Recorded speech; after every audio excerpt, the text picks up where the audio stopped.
10 օր է արդեն պաշտոնապես, որ քարոզարշավ մեկնարկել է, հետաքրքիր է այս 10 օրվա կտրվածքով ձեր գնահատականը քարոզարշավին, տարբեր որ ուժերին, որ հետևում եք, ինչ տպավորություններ եք ստանում, ինչ պայմաններում է ընթանում վերջին զարգացումները, հա, նաև հաշվի առնելով մասնավորապես նկատի ունեմ Ջրառատ գյուղում տեղի ունեցածը։ Դե գնալով լարվում է քարոզարշավը, որովհետև գիտեք Ջրառատի դեպքից բացի երեք մեզ հետել է մի տհաճ դեպք տեղի ունեցել, երբ որ ՀԿ-ի շտաբի ներկայացուցիչները մեր աչքի առաջ սկսեցին պատռել մեր բուկլետները, դրանից առաջ բերել էին հանրապետականի կոնֆետներ էին մեզ հյուրասիրում, որը մենք ընդունեցինք եւ որևիցե բանի չգնացինք, այսպես ասած լարման իրավիճակի, ասենք հա, այո, սադրանք էր դա փաստացի, մենք ընդունեցինք եւ որպեսզի տեղիք չտանք որևիցե բանի, հետո իրանք վերցրեցին եւ սկսեցին պատռել։ Ի պատասխան պարոն Փաշինյանը շպրտեց այդ կոնֆետները եւ թեթևակի հրմշտոց տեղի ունեցավ։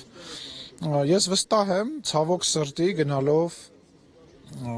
ավելի լարվելու է քարոզարշավը, որովհետեւ գիտեք 1500-ից ավել տեխնացու կա երկրով մեկ եւ փաստացի 1500-ից ավել շահառու գոյություն ունի Հայաստանի Հանրապետությունում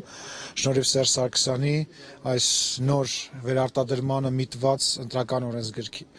եւ շատ վատ եմ գնահատում նոր էլ Սիլաչի թաղամասում ես անցնում էի մեր երեկվա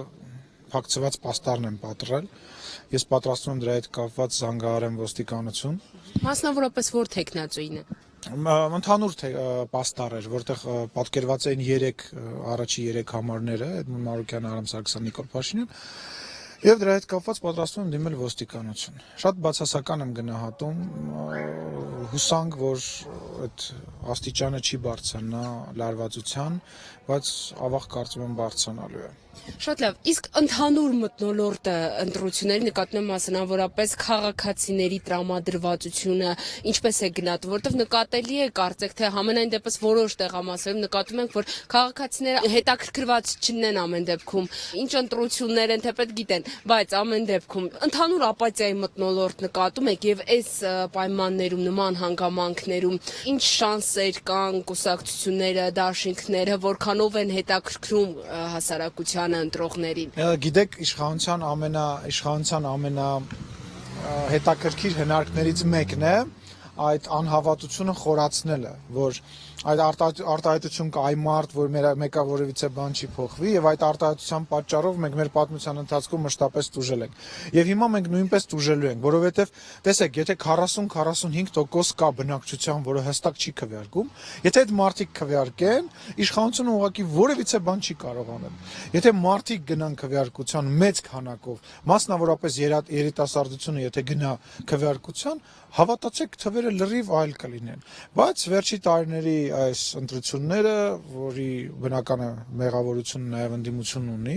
որը հուսահատացրել է, բերել է այն իրավիճակին, որը մենք այսօր ունենք։ Փաստացի մարդիկ չեն հավատում, բայց այսօր մենք ունենք նոր իրավիճակ, մենք ունենք ընդդիմություն, որը կարողանում է վերահսկել ձայները, մենք ունենք ընդդիմություն, որը ամբողջ երկրով մեկ ունենալու է վստահված անձեր եւ այդ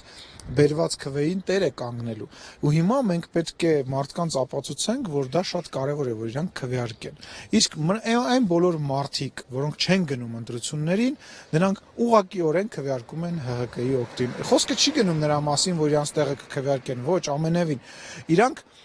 ձայնը փոշիացնում են, իրանք ընդդիմության ձայնն են փոշիացնում, որովհետև գումարով, սպառնալիքով եւ տարբեր եղանակներով ուղղորդված քվեարկությունը իշխանության կողմից հստակ է եւ ունի իր հստակ թիվը, իսկ այն մարդիկ, ովքեր չեն քվեարկում, իրանք փոշիացնում են ընդդիմության ձայները։ Բազմաթիվ ապօրինություններ, խախտումներ, կեղծիքներ այս օրերին եւ նաեւ ավելի վաղ արդեն իսկ գրանցվում են նույն վարչական ռեսուրսի կիրառում, կաշառքների բաժանում, ընտանիքների ցուցակագրում։ Հետաքրքիր է բուն քվեարկության օր է դեպքում թե տեղական դիտորդները եւ թե նաեւ միջազգային կազմակերպությունների, հա, արտերկրից ժամանած դիտորդները ինչ խախտումներ են կարողանալու արձանագրել, կեղծիքներ տեսնել, եթե արդեն իսկ, հա, այսպես ասած, մինչ ընտրությունները ամեն ինչ արվում է, որպեսզի հենց կոնկրետ ընտրությունների օրը ամեն ինչ, այսպես ասած, նախագծված սցենարով էլ ընթանա։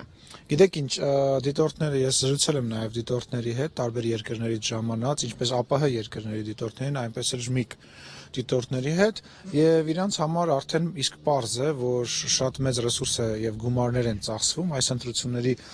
արդյունքը փոխելու համար եւ վստահ եմ, որ համապատասխան գնահատական կլինի, բայց այլ հարց է, արդյոք այդ գնահատականը այս իշխանություններին կանհանգստացնի, հա, ինչ որ հերթական վարկերից, հերթական ինչ որ բաներից կզրկվեն բնականաբար, բայց հավատացեք, իշխանություն, որը եկել է ստացել է իր իշխանությունը մարտի 1-ի ոճրագործությամբ, չի, այսպես ասած, կանգնի եւ չի զսպի իրեն ինչ որ ժմիկ ներկայացուցիչների, ինչ որ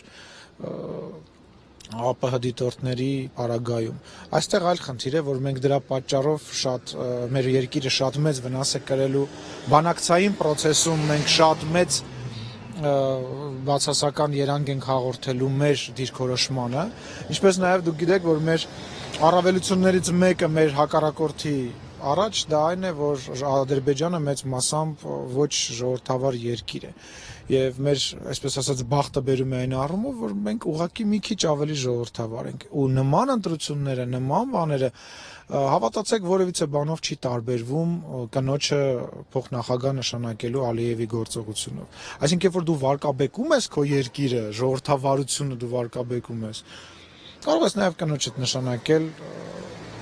փոխնախագահ, հա, այսինքն գործելավոճի մասին եմ խոսում։ Արդյոք արդար մրցապայքար է ընթանում, որովհետև մենք տեսնում ենք մասնավորապես օրինակ կարող ենք օրինակ բերել Ավան վարչական շրջանի ընտրատարածքից առաջադրված Միրան Պողոսյանը, երբ տեսնում ենք նրա հավաքներին անգամ ապրիլյան պատերազմի սևազգեստ մոր էր, հա, բերել մասնակից դարձրել, դա շատ քննադատվեց, շատ դատապետվեց տարբեր մարդկանց կողմից։ Արդյոք սա ճիշտ է եւ այսպիսի նաեւ հանգամանքները հաշվի առնելով, որ կարծեք թե իշխանությունները ամեն հա, պատե փորձում են օգտագործել, հարմարեցնել իրենց շահերին։ Այս դեպքում որքանով է պայքարը արդար ընթանում։ Դե գիտեք ինչ, նախ Միրան Պողոսյանի հետ կապված ես մի կարծիք եմ ձևավորվել այս վերջերս ինձ մոտ, որ մենք թերագնահատել ենք այդ մարդուն, որովհետև ըստիս ինքը գոյություն ունեցող կարկառուն բացասական Հայաստանի Հանրապետությունում գործիչներից ամենավատագույններից մեկն է։ Իսկ մենք թերագնահատում ենք միշտ իրեն եւ զուտ խոսում էին կոռուպցիոն սկանդալի մասին եւ այլը եւ այլը։ Ինչ վերաբերվում է մնացածին, արդյոք ընտրապայքարը հավասար է, ասեմ ձեզ, մեծ ռեսուրսների խնդիր կա։ Տեսեք, հանրապետական կուսակցությունը միայն պաշտոնական տեղեկագրով դուք կարող եք տեսնել, թե որքան գույք է տիրապետում, ուղղակի գույք է տիրապետում։ Ես չեմ խոսում այն մեծ քսակների մասին, քսակների մասին, ովքեր ներառված են այդ ցուցակների մեջ։ Դուք գիտեք, որ այսօր ուղղակի մենք լսում ենք տարբեր տեղերից գնա ցուցակներ, գնա պիտակներ, ձայնը ինչ արժե, այսինքն նույն ձեր վերած օրինակով, Միրան Պողոսյանի օրինակով մինչև 40,000, 50,000 գումար է բաժանվում։ Եվ մենք մրցում ենք ահռելի մեծ ռեսուրսների հետ, գումարային մեծ ռեսուրս, նույն վճարովի եթերը, որի գները ըստ օրենքի տրամադրվել, տեսեք, ամենահայտնի երկու հեռուստաընկերությունով 1 րոպե գովազդ արժի 100,000 դրամ։ Որպեսզի այդ գովազդը չկորի եւ հեռուստադիտողը տեսնի, ենթադրենք Թեկնածու Ալեն Սիմոնյանի գովազդային հոլովակը 1 րոպեանոց 5 անգամ ես պետքա վճարեմ 500,000 դրամ։ Պատկերացնում եք, ահա բնական է դաշինքին հասնում է ինչ որ քանակով ժամանակ, բայց այդ ժամանակը մենք 121 թեկնածու ունենք, 121, այս նոր ընտրակարգը չի համապատասխանեցված մնացած հավասարություն ապահովող հիմնական տրամադրվող հարթակներին, նույն Երևան քաղաքում տեղադրված այդ տեղերը, որտեղ որ պետք է փակցվի պաստառներ, իրանք նախատեսված չեն, այնտեղ 3-րդ, 4-րդ պաստառից հետո ուղղակի տեղ չկա, իսկ այդ տարածքում կա առնվազն 50 թեկնածու։ Եթե նույնիսկ պաստառները այսքան լինեն լուցկուց, մեկը չի հերիքել, նույնը եթերի մասին է խոսքը, ասում եմ 100,000 դրամ, 60,000 դրամ, րոպե վճարով բան կա, տեսեք 10 րոպեվա համար մոտավորապես 1 միլիոն դրամ է, 2,000 ամերիկյան դոլարին համարժեք դրամ, սա հավասարություն է, բնական է ես չեմ կարող մրցել հեռուստագովազդի մասով եւ իմ նման շատ ու շատ կուսակցությունների ներկայացուցիչներ, իսկ հանրապետականը այդ խնդիրը չունի։ ձեր խոսքը, հա, նկատում եմ տեխնացուների խոսքը, այն տեխնացուների, ովքեր ինչպես արդեն խոսեցինք, այդ հնարավորությունը չունեն իրենց համար վճարովի եթեր ապահովելու, ինչպես պետք է դեպքում սովորական քաղաքացին, ճակերտավոր ասած, սպառողը, հա, ձեր քարոզչության կամ ձեր գաղափարները կիսող, ինչպես պետք է դեպքում կարողանա հետևել ձեր խոսքին, միայն այսպես բակ անցնելով, տեղեկացնելով, հա, ձեր դաշինքի մասին, տարբեր տեխնացուների մասին։ Տեսեք, այդ առումով մենք առավելություն ունենք ճակերտավոր, մեր գործունեությունն է, մեր անցած ճանապարհն է, որովհետև այսօր, երբ որ ես կենտրոն Էրեբունի տարածքներում մոտենում եմ քաղաքացիներին եւ առաջարկում եմ իմ բուկլետը եւ ուզում եմ ծանոթանալ մարդկանց հետ, մարդիկ ինձ ճանաչում են։ Հիշում են ինձ 100 դրամի ակցիայի հետ կապված, հիշում են Բաղրամյանի դեպքերով եւ այլն, բայց մեծ հաշվով մնում է մի տարբերակ այդ բակերի այցելությունը, ինչպես նաև իմ պարագայում ես համացանցային հարթակն եմ օգտագործում, հաշվի առնելով, որ այսօր Երևան քաղաքի այդ հատվածը գերհագեցած է ինտերնետային ծածկույթով եւ մարդիկ շատ հաճախ համացանցում են ժամանակ անցկացնում, քան հեռուստացույցի առջև։ Դա իմ միակ մեր տարածքում առաջադրված մարդկանց հարթակն է, որից մենք կարողանում ենք օգտվել։